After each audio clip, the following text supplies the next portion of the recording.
Hello, welcome to the introductory video for 9 Principles of Spiritual Recovery. I'm your host, Ken Sanborn. Thank you for being here. I hope you find something here you can use or at least get a chuckle or two from. We will take this subject seriously while trying not to take ourselves too seriously. This is all meant to be enlightening and entertaining. So let's start here with happiness. So happiness is, it's that elusive, universally desired state of being. People write books and songs and lose their minds and their lives in the pursuit of happiness. So what is happiness? Basically, we're talking about a state of being having considerable permanence in which pleasure decidedly predominates over pain. Okay. So another way to look at that is a quick word would be joy. That would be a synonym for this, for happiness. On the other hand, unhappiness is just the opposite. It's a state of being having considerable permanence in which pain decidedly predominates over pleasure, or what we might call misery. So it's basically the opposite of happiness. Now, again, we see this considerable permanence phrase in there. So we can guess that unhappiness can last at least as long as happiness. With some folks, unhappiness lasts a lot longer, and there are reasons for that. Some folks just, prefer unhappiness for a number of reasons. Sympathy gathering, attention gathering, victim mentality, you name it. There are a bunch of reasons why people would want to remain, at least on the surface, unhappy.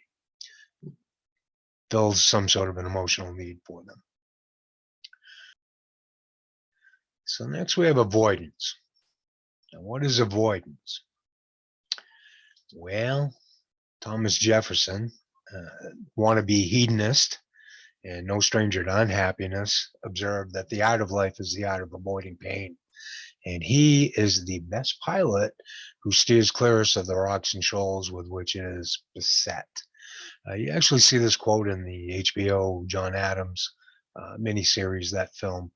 There's a scene where Jefferson's walking with Abigail Adams in a garden in Paris at the estate that they're staying at. And this is the quote that he says to her after she talks to him about having lost both a child and his wife within the same year. A pretty melancholy Thomas Jefferson. And there's old TJ right there. So the pursuit of happiness. Now, the pursuit is kind of the act of striving to gain or accomplish something. Chasing, another single word, kind of synonym for pursuit. Now, 1776, Thomas Jefferson writes the bulk of the Declaration of Independence as the 13 colonies in America are looking to secede, basically leave the British Empire. Some of us think that this is a right. The Declaration of Independence, though, is not a legal document. It's just a statement put out by the Continental Congress at the time. We didn't have a government. We really didn't have any laws other than the colonial laws and the British Constitution. So at that point, the pursuit of happiness is not a right. In 1948, the United Nations publishes their Declaration of Human Rights. And this is also, the pursuit of happiness is also included in that. But again, since the United Nations is an international organization, other than international law, doesn't really matter a whole lot in terms of legality. So more appropriately, we may be talking about happiness and even the pursuit of happiness as a value or a deeply held belief about how to live life, or a practice, which is a kind of a group of skills that we put together to accomplish something, or is it a philosophy, just a way of thinking about life, things, and probably, the best thing there, um, just ask whoever thinks they're pursuing happiness. They'll tell you what they think it is. So the next thing we want to talk about a little bit here is what we call the misery index. Now, the misery index was put forward by an economist named Arthur Oken in the mid 1970s. He was an advisor to the president on economic matters. Basically, he came up with the idea that you add the unemployment rate to the inflation rate, and you get what's called misery index. So historic highs were back in the early 1980s, where we got up to almost 22%. Now, right now, you're talking about, unemployment at about 4%, maybe inflation running at about 7%. So probably right now, and as we talk in April 2022, you're probably talking about a 12%, 11 to 12% misery index, which is about average for the United States. Back though in the early 80s, when Ronald Reagan was president, he was a fiscal conservative, supposedly. He inherited a lousy economy. And the misery index back in the 81, 82, basically almost 22%. And I remember I bought a house in 1983. The interest rate was about 15% at that point, and people were still getting 6, 7% on savings. So 22% right around the early 80s would be just about right. So just wondering if people might have their own personal misery index. And if they do, what would be included in that? And I'm not going to venture a guess, but there are things that would kind of go into a person's makeup, the way they live, that would show you that their misery index is pretty high. Other folks do just the opposite. Their misery index pretty low. You would never know. They kind of cruise along with life. So let's talk a little bit about what may be helpful here in terms of the 9 principles of spiritual recovery. These may be helpful in turning around somebody's approach to life and the problems that they're having. A couple of definitions here. A principle.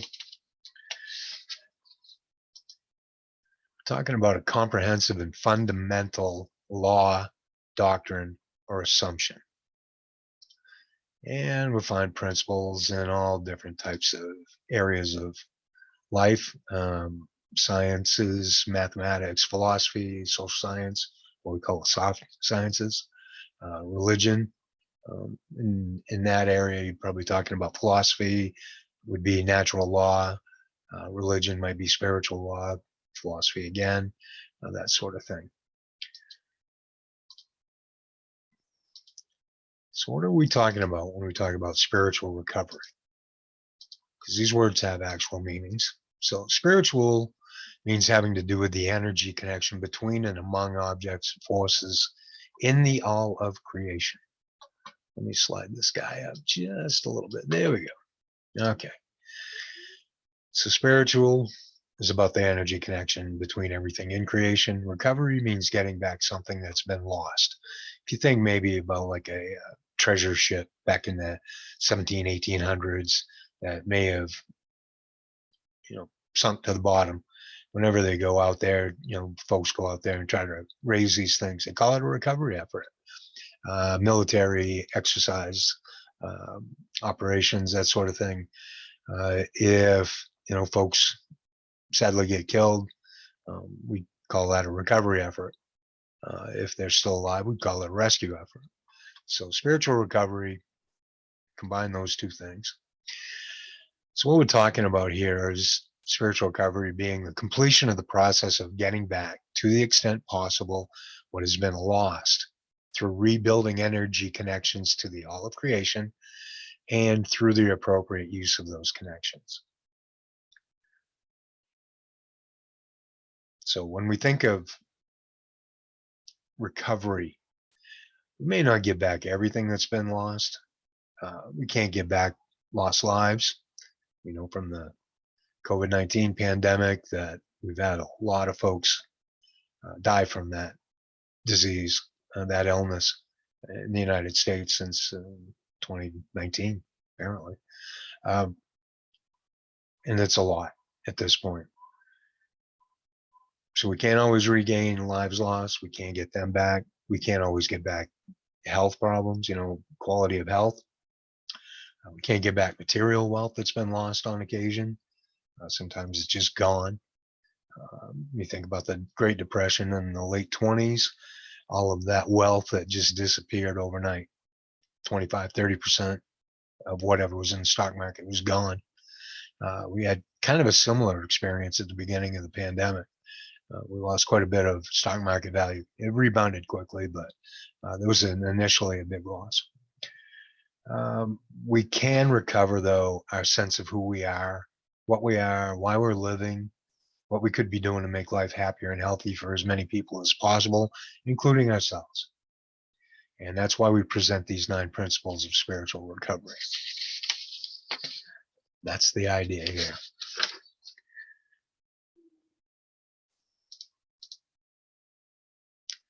So this 9 principles of spiritual recovery is a group of ideas and activities that can be helpful in recovering from life's challenges and crises, using a process for building a spiritual practice. Now, these 9 principles of spiritual recovery, these 9 principles. I've identified a ton of them. These are 9 that kind of came to the forefront. They're not the only 9 principles of spiritual recovery out there in the world, but they're the ones that I've started working with. I want to emphasize, too, this is not a STEP program. Not that there's anything wrong with a STEP program. I just find I've done a lot of work with substance abuse clients over the years, and I find that they get hung up on steps and get to a certain point and then worry more about the steps than the work itself. That's been my experience. Not everybody's. If you've had experience with a STEP program and it worked and it helped you, rock on. Basically, the more kind of ideas we have out there floating around for folks, the better off everybody's going to be.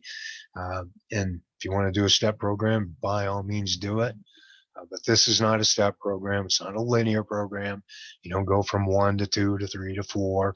You got 9 different principles. You can be working on all of them at once. You can be working on 2 of them at a time. I've done this work on my own for several years now, and I find that a lot of the time I'm working on 3, 4, 5 at once. And sometimes I'm focused on a single practice. But as far as these principles go, like I said, I've probably identified another 50 or so. It's taken me about 10 years to get these 9 up and off the ground. So at this rate, I'll probably be about $110 by the time I get done working on everything.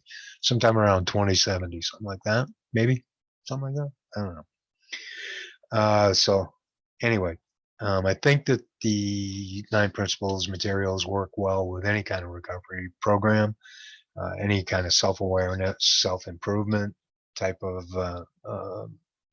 process. And I don't know of any that it wouldn't work with. So that's my thinking on this one. So these 9 P's, the spiritual practices, these things are based on values. Again, these are deeply held beliefs about life and how to live. Healthy coping skills. These would be kind of practices for how to handle your life problems in a productive, healthy way. A couple of coping skills. One is caring for other people, and that's through all of these practices here: love, compassion, patience, tolerance, acceptance, gratitude, respect, justice, those kind of things.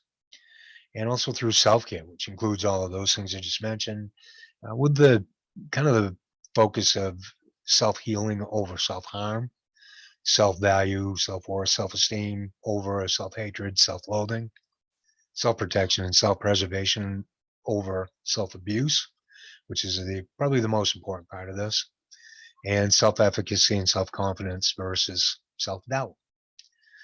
So we're trying to get folks to a place where they just think highly of themselves, have confidence, understand that they can do the work, and improve the quality of their life. So why now? Why are we talking about, why am I bringing this out now? Tried doing this about a year or so ago. It didn't quite work out. Went through a couple more major kind of life crises myself, a health issue, uh, relationship issues, that kind of thing, housing, you name it, work, everything just kind of has been thrown up in the air, and where it settles back down is where we start. So sometimes when folks get in a bad spot, they've actually developed practices of spiritual crisis, not spiritual recovery. So they actually do things that make their life worse. Um, and we talked about avoidance back, with the Declaration of Independence, Thomas Jefferson. Sometimes avoidance is a good thing. It kind of keeps the amount of pressure and stress down to something manageable. But sometimes that avoidance prevents us from actually dealing with things, from coping, and causes more problems instead of fewer problems. So instead of rectifying the situation, it actually makes it worse. So we're trying to help folks reverse those practices of spiritual crisis. Uh, like we said, over the last couple of years or so, this COVID-19 pandemic and the misery index, you combine those things. We start off back in February 2020, right before this thing really took off. Misery index was about 3.8%, about 3.5% unemployment, about 0.3% inflation. Inflation was unheard of. 2 months later, after the pandemic hits in March, or just declared a pandemic in March, April 2020, 14%. Now, this is a little different too, because at the time you had unemployment spiked almost 15%, but at the same time you had inflation actually drop. So there was actually negative inflation or deflation. At that point, we saw oil prices. They were actually paying people to buy barrels of oil. You're getting $20 to buy, 40 gallons of oil. So people were paying you 50 cents a gallon for it to take it off their hands, which is crazy when you're talking about, $5 a gallon gas now in March and April of 2022. So last month, we'll see that things are down to about 12%, just about 12% misery index. Unemployment's back to just about pre-pandemic levels at 3.8%, and inflation is just about 8% right now. So the other things we're trying to do here with this 9 principles of spiritual recovery now, help folks address their adverse health conditions. We've had a lot of folks who have put off getting health care for physical conditions, uh, mental conditions, high depression, high anxiety, high levels of anger, substance abuse through the roof, ODs back all-time highs, and social health issues from not being able to go out and see other people. Church has been impacted, social groups, community groups, creative groups, you name it. It's been impacted. So stress and COVID-19. 2020, the American Psychological Association commissioned their annual Stress in America survey. It was done in October 2020. The results were reported in October. Survey was done in August. Reports were done in October 2020. Basically done through Harris. It was an online poll of about 4,000 people. As of mid-February 2021, in the United States, we have seen 980,000 deaths attributed to COVID-19. Nearly 1 million deaths, and continues.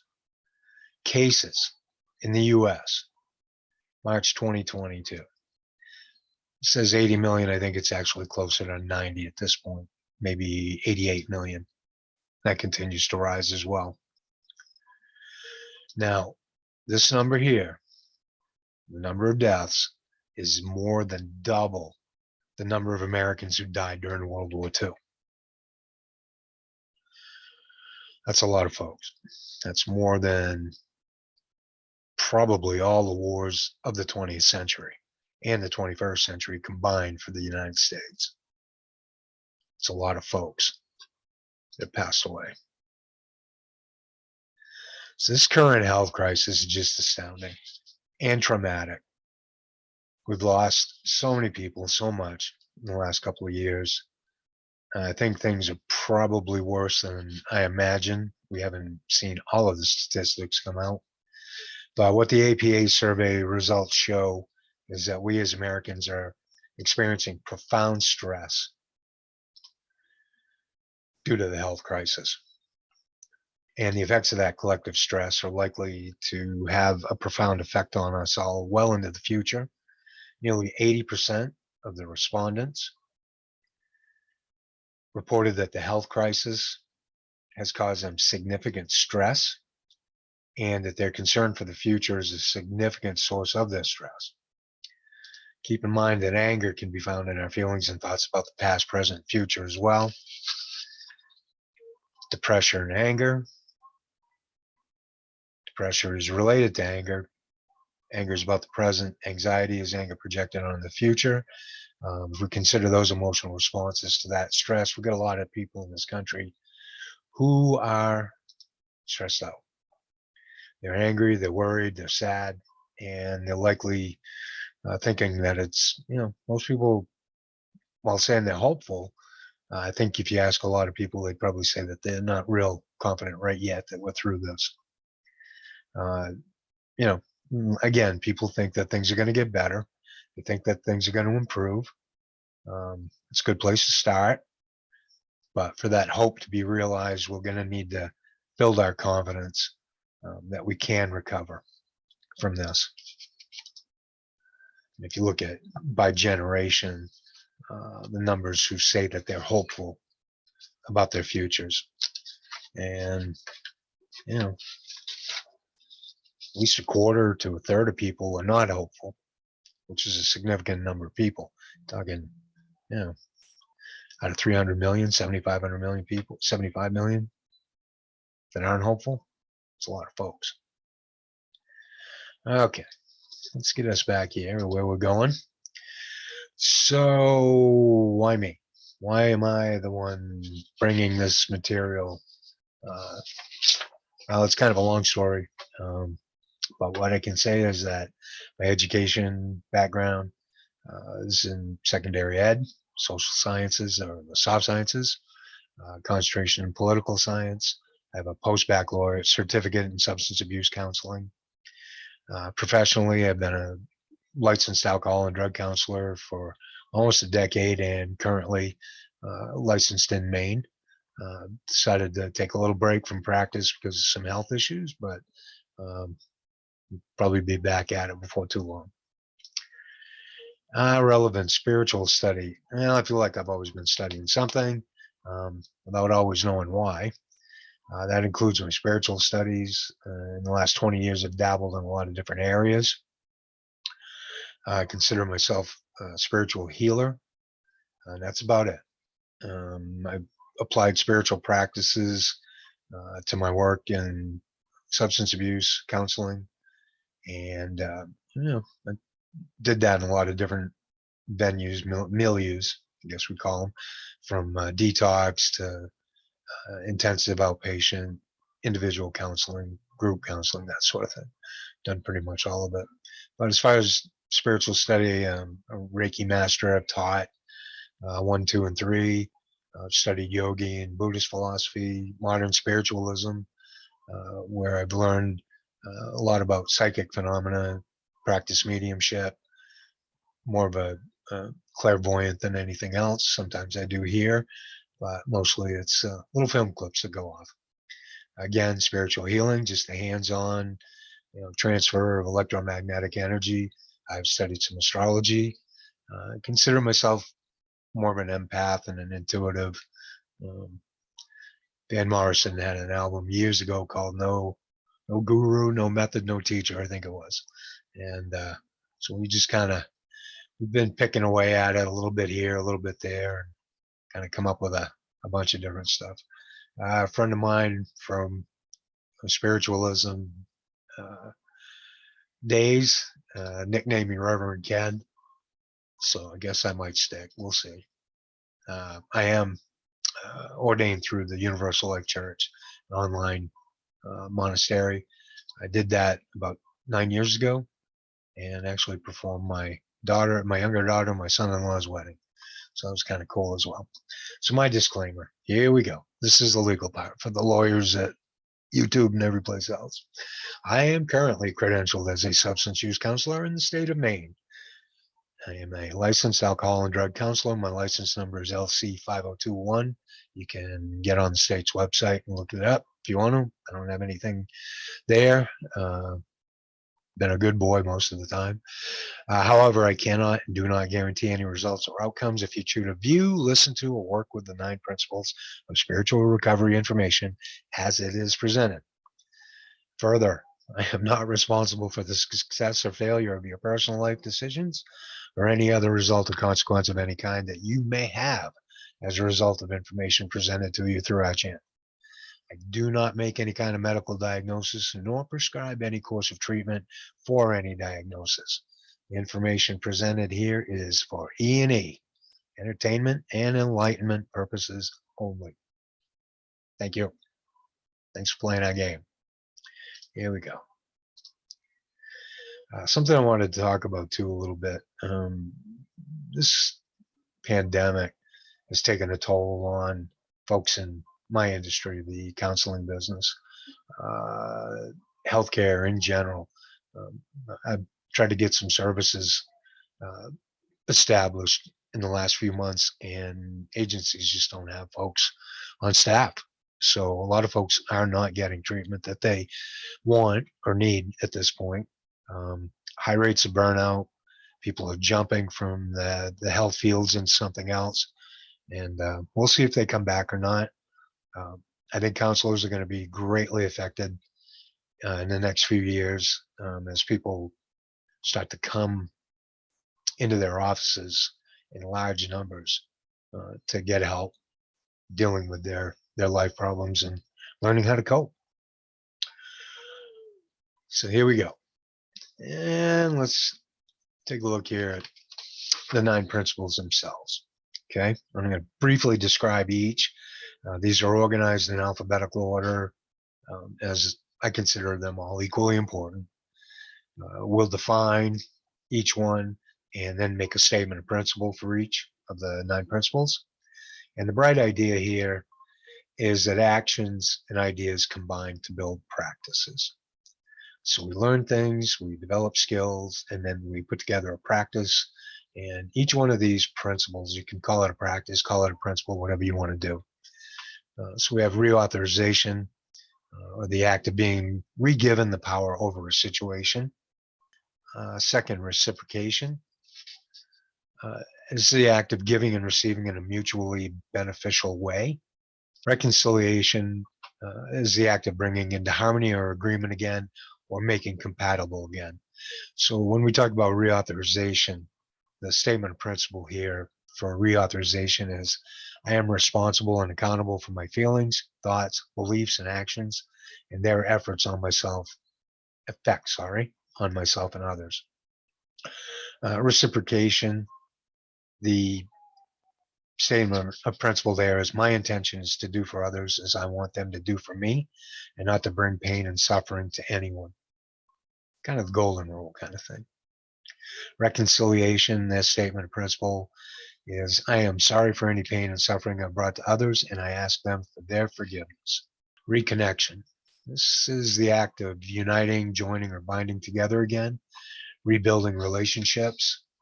And the statement of principle there is despite my imperfections, I am a spiritual person with real relationships and connections to all of life. Next, we're talking about rededication, which is the act of devoting oneself again wholly and earnestly. It means without any hesitation, not holding anything back, and devoting oneself to some person or some purpose.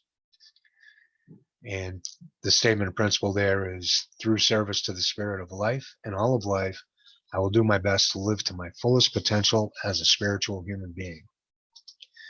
And next we have redemption, which we talk about in terms of atonement for transgression or crossing somebody. Sin, I guess, is another word for transgression. It's the act of making a situation or thing good or whole again after some damage has been caused. And this statement of principle there is, I'm grateful to the spirit of life for the chance to serve others and know that through service, I may atone and make amends for harm I've done to others. Nice. Next, we have reformation, which is an improvement or change to a better state of being or doing. Statement of principle there for reformation is, the spirit of life within me is whole and unbreakable. Whole and unbreakable. The flesh is weak, the spirit is strong. Next, we have restoration, the act of returning something to a former, original, normal, or unimpaired condition. Statement of principle there is, I accept that I will make mistakes and that I will learn from them, and I will constantly work with the spirit of life to restore my good health and happiness.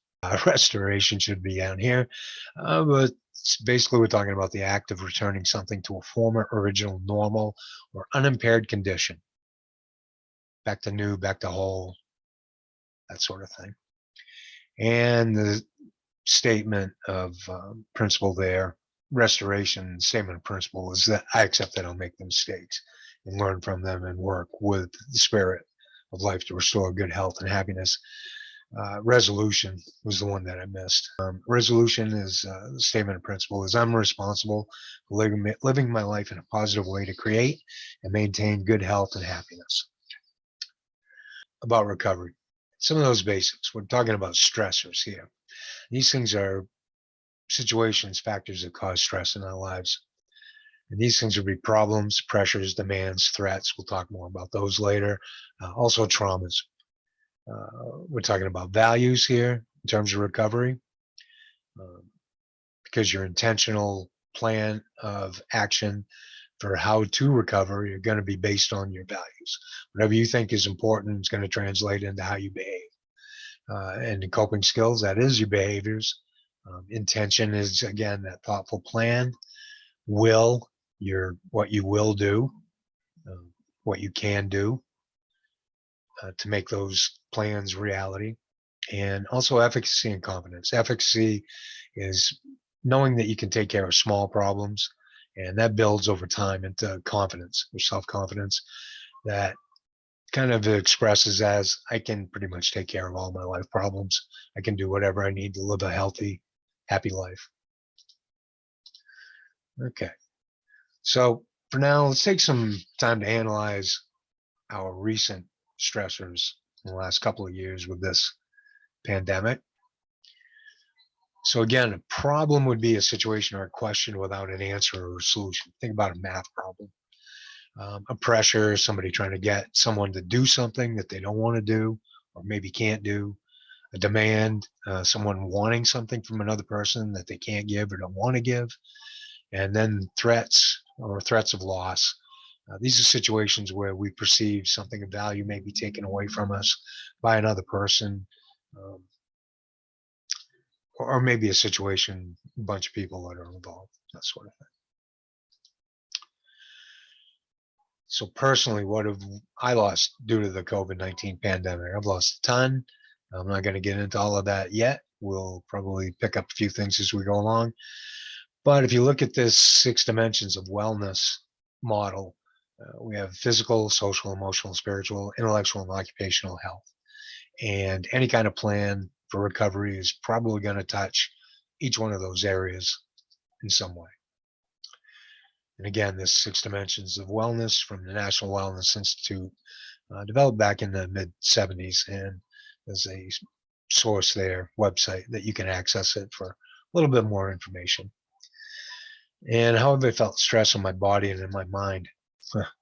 Lots of different ways. People feel stress with headaches, migraines, gastrointestinal problems, nervousness, The body just not being able to function the way it used to. Infections, inflammation, you name it, all kinds of things. Which type of stressor out of these four is most problematic for me right now, and why? For some people, it's going to be the threat of loss or actual loss. For others, it's going to be demands that are being made on them right now, pressures that are being put on them, problems they're facing they don't have answers for. And what do I want to change about that stressful situation that I've experienced? What can I change? I want to kind of close out here the last part of this. A loss that my family has experienced and recently. And probably the reason why I decided now was the time to do this. This is about my Uncle Den. And my Uncle Den was a great guy. One of my favorite people ever. I have a small family. He was one of my favorite people. Lived to be 73. What we call a baby boomer for sure. He's my mother's youngest brother. He was smart, gentle, funny, generous, all around good guy. He's a school teacher and a self-taught computer geek, Star Trek fan. Was married to my Aunt Tina for almost 50 years before she passed away, September 2020. And Uncle Den was always considered himself an agnostic, but after my aunt passed away, he got angry with what he called God, and he just wondered, and he wondered, out loud, what kind of God would take somebody like her, who was, like him, smart, gentle, funny, generous, all around nice person. What kind of God would take her and leave other people who just aren't really nice people? What kind of plan could that have been? And he was obviously not happy the last couple of years of his life. He developed a tumor late in 2021, early 2022. We're not sure exactly when. Underwent some chemo briefly, and I mean 4 or 5 weeks of it. And then he suddenly passed from what was diagnosed as pancreatic cancer back in early March 10th. And that was a shock to all of us. We didn't expect it. And so anyway, you see my derby here. This is actually my Uncle Den's hat. And I decided I'm going to, at least for the initial video presentation, we'll wear it. I might keep it on for a while. Who knows?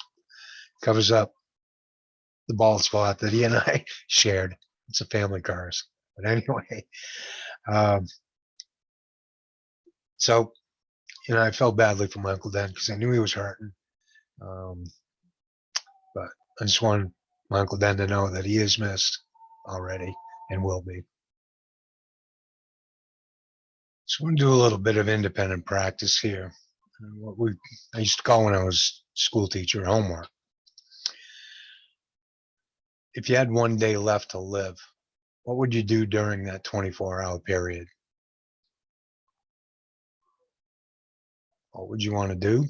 Who would you want to be with? And how would that day's plan illustrate your values? What's important to you? What's sacred to you? What you value? What you care about? Okay. So that's the end of the first video. Thanks for slogging through it with me. We appreciate it. Things will get better here. They're going to be shorter. I'm planning on most of these videos being 10 minutes or less. If you can, hit the like, dislike, even if you dislike it, subscribe, notification bell, share it with friends, that sort of thing. Appreciate it. And again, till next time, peace, love, and honey dip donuts for everyone. Take care, all.